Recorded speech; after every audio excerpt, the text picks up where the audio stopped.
remarks, and then we'll get some questions from the room. Yeah.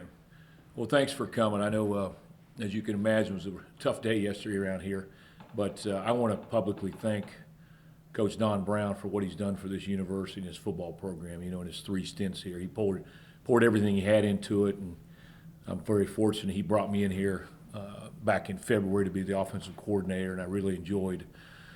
Even though the wins aren't what you want it to be, I enjoyed every single day, and you know, I think we owe a lot of gratitude to him for what he poured into this program, and we wish him and his family well as he moves on. You know, it was a tough game last week. Seems like we've had a few of those this year, but you know, we knew it was going to be a tough one. You're playing a team that has only lost a couple games in the last 2 years, and they're battling for their conference championship, and we fought toe-to-toe and gave ourselves a chance to win at the end. And, you know, when you see the heartache in the kids in the locker room after the game, you realize how much it means to them. So, and then with what happened yesterday, you know, we decided to take the day off yesterday. We had our meetings and cleaned up the game, the Liberty game, but we decided not to go out and practice yesterday, just kind of give them some room to breathe and to realize everything that was going on. So we'll go back out there today. We'll make up for it the next few days. So we'll have 3 days of good days of practice going into the Georgia game. Just what was your initial conversations like with the team, and what's the mood in the locker room right now? You know, anytime you go through this, unfortunately, you know, some of these older kids, this is the second time they've gone through this. So, you know, being in the profession as long as I have, I've been through it before. I actually went through it as a player early in my career back at NC State. So it's never an easy time, and you never know how they're going to react. I think, you know, the first is they're in a shock, and then there's probably some anger. Then you've just got to try to reel them in and try to, you know, get this thing going back and getting ready for Saturday. I just asked them to do a few things, and, you know, we got 2 games left.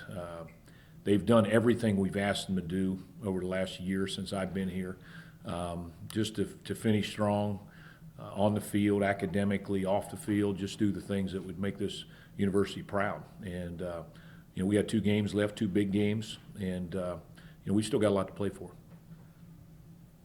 Will you be calling plays still as the offensive coordinator? Are you going to hand that off, and how's that all? Yeah, I'll still call plays. You know, with this late transition here, late in the year, I mean, that's the best thing to do. But yeah, I'll be down on the field now, so that'll be a little bit different because I'll have to go back and forth between offense and defense just to make sure that Coach Dudzinski, you know, he has my ear in case he needs it, in case he needs a timeout or anything like that. So, but it'll be normal process. Just I'll be on the field now. For you and the staff, you said you've been through this before. What's it like for you guys on the staff who go through this? And you've been, like you said, you've been. Yeah, it's tough because the biggest thing, there's just uncertainty, you know, and so, you know, when you're married or you're engaged and you've got kids and you've got a family, I mean, the uncertainty and, you know, what's it going to be like in a month? I mean, that's the biggest thing. But when you get into this profession, you realize this could happen. So, you know, being in as long as I have, I've been on both ends. You know, head coach lost his job and I lost a job, or I was kept on. So, you know, I think that, you know, Ryan addressed the staff when he made the change yesterday and let them know what was going on. But all we can do right now is just keep going. You know, I mean, I told the guys yesterday, there's a couple ways we look at it. We could really worry about it and let it affect us, or we can do our job the way we've been doing it. I think that's what we're going to do. Pretty much going to status quo offensive and defensive game planning? Are you going to try to reinvent the wheel a little bit in the last 2 games? No, we're going to do what we do. Now, Coach Dudzinski's, you know, he'll be calling the defense, so there'll be some different things there, I'm sure, because he has coordinator experience. So, but I don't think he'll major overhaul it. You know, there's not enough time to do that. And offensively, you know, we just keep going as we're going right now. After putting up 34 against Liberty last we'ek, what'd you take from last week's game that you're looking to carry forward on the offense? Offensively, you know, I really thought that was our most complete game. You know, we've played well at times throughout the year, but there's always been hiccups here and there that really kept us from, you know, putting up type of points to win the game. I thought, both quarterbacks came in and played really well. We tried to, I've been through that situation before where I've had to play two, so I was somewhat used to it. I really, sat those guys down last week and told them I want to play to their strengths. I don't want to ask them to do things that maybe they're not going to be as successful with. So we tried to put the game plan together and utilize both of their strengths, and it worked pretty well. Our offensive line played really well. They've played well the last couple of weeks. We ran the ball really well against Mississippi State, and we protected the passer Saturday. And really, the biggest thing with the last 2 weeks, going back to Mississippi State, was we've stayed ahead of the chains. We've done really well on third downs because we've stayed out of third and longs. And then when you have the quarterback run element in there, I think it really affects the defense. So we'll just try to build off that and see if we can. Obviously we're facing a pretty good opponent on Saturday with a different level of defense. So we'll just have to see what we can do Saturday. But we'll have everything ready and see what we need. And then with that, are you guys expecting to still use the two-quarterback system?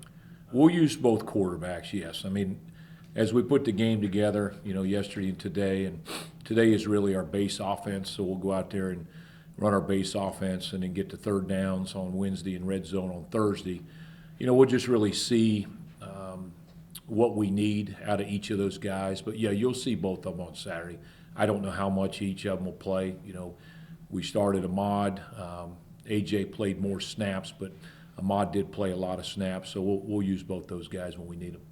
We have all seen Ahmad play. We saw him play last year. We hadn't seen A.J. play at all. We just want to scout up how he played, what you think of him. I thought A.J. played really well, and again, you're talking about a redshirt freshman and a true freshman. So, Ahmad got in a few games last year. I think there was meaningful time against New Mexico, if I'm right, and then there was a couple mop-up games. So he did have some pressure situations, but, and he hasn't had that this year. And he did have the second half against Mississippi State. But A.J. really, he's got a really strong arm.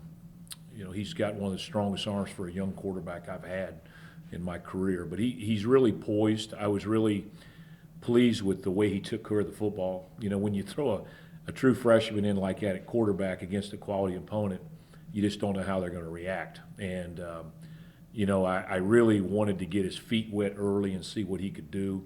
But as we went on and on, I think he showed what he can do. And then, that 2-minute drill at the end, he made some big-time throws. And so I'm looking forward to both those guys, keep improving these last 2 weeks.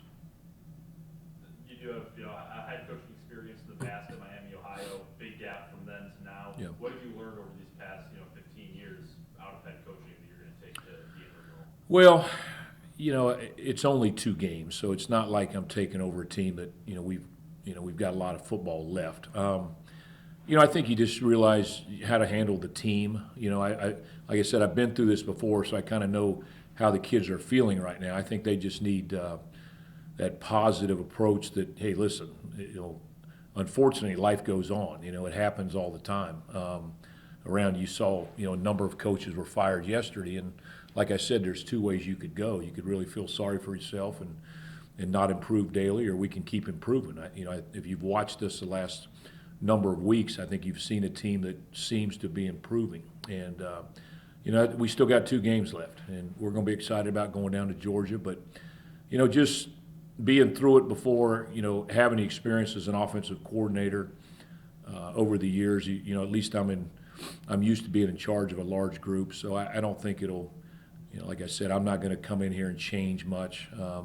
We're going to pretty much, keep it status quo. We'll change a few things the way we're practicing as far as maybe some timing, but, we're not going to do much differently than we've done the last, 10 or 12 weeks. So scout up Georgia for us. What do you see on tape? And Well, how concerned are you about the fact that they're not as much at the top of the SEC and they can't afford to stumble? Yeah, that was the big thing Saturday. They had that big game against Tennessee, which was really a knockout game probably for either one of those guys. But you're playing a team that's 2 years removed from back-to-back national championships.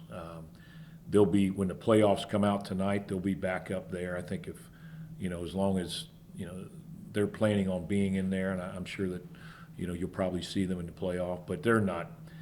Whether they're ranked number 1 or 2 or number 8 tonight, it doesn't matter. They're still Georgia, and you've got a lot of you're going to face a lot of All-Americans on both sides of the ball. You're going to face a lot of 5-star recruits. I've been fortunate to play against some good defenses over the years. It's probably the most talented I've ever faced. And Kirby does a great job, and him and his defensive coordinator, Coach Schumann, does a great job of preparing them, and it's going to be a challenge for us. It was the first thing he mentioned. I was watching his press conference yesterday, that you guys kind of know each other. I do know Kirby. I have not really seen him in a long time, but when we were both young coaches, when I was at Chattanooga and when I was at Miami of Ohio as an assistant, we used to run into each other a lot in recruiting. So, yes, we are familiar with each other. I'm good friends with Mike Bobo, their offensive coordinator. So there's a couple guys I'm familiar with on their staff. What are you saying to your guys when they go into that kind of hostile environment in Athens? Well, it's not easy. This team, the one thing I will say this, and I thought about this last night, because of the transfer portal, everything's so much different now. In that,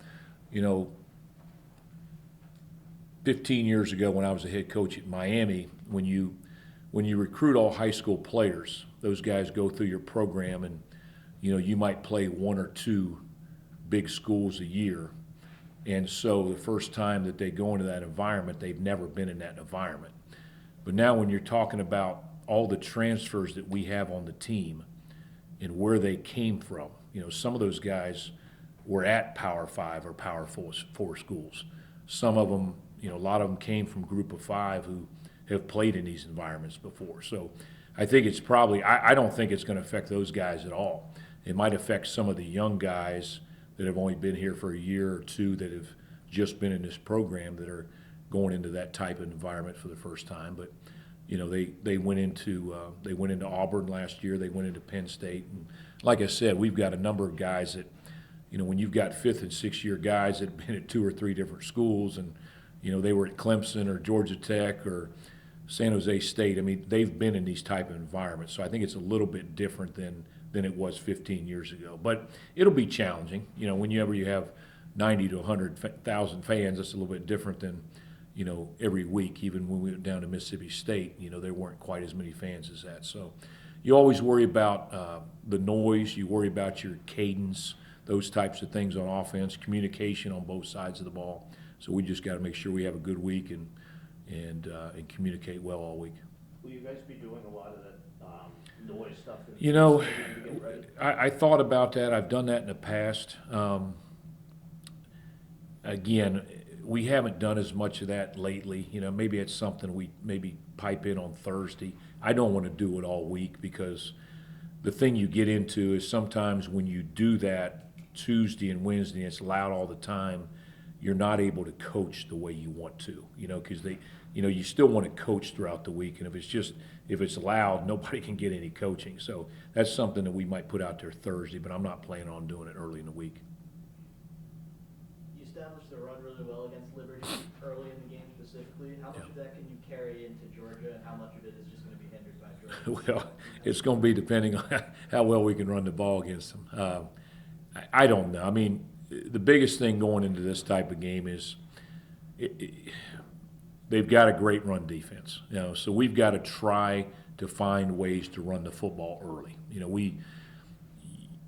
We cannot become one-dimensional early in the game. Whatever the score, whatever happens early, we just can't go in, and we're not going to be able to go in and just run it every down, and we're not going to be able to go in and drop back every down. So we're going to have to find some things early that work. Kind of get a feel, and it's the same thing that I go through every week as a coordinator. You watch all this film throughout the week, and then you go in the game and you're trying to, okay, how are they going to play us? How do they see us? Because, we're watching them play Texas, Ole Miss, Mississippi State, Florida, and so, how do they see us? So, and there's some games that we go in and we practice all these things we think we're going to see, and we never see anything. And then there's other times when, you know, they show us a lot of things that, you know, we didn't practice. So I think the biggest thing is just go in and see how we match up against them and what we can do early, and just kind of build the game plan from there. You mentioned going through a coaching change before mid-season. How do you keep the locker room in check and make sure that emotions don't get too high with the soccer team? Yeah, again, I think, hopefully, I think we'll see a change today. I think, like I said, that was one of the reasons why I wanted to not practice yesterday. Like I said, they kind of got thrown on this. You know, they found out late morning, and then we had a team meeting in the afternoon. And there's hurt feelings. I mean, that's just normal. That's going to happen, anytime change occurs, whether it's in, an employment area or, sports, whatever it is. There's going to be some people that affects differently than other people. So, again, I think we just I wanted to give them time off to think about it, but today we got to go out and practice. And hopefully the energy that we bring as coaches and the way that we practice, the tempo that we go through practice with, will get their minds off of it and get them back to playing football. All right, thank you, Coach. All right, thank you. Thank you.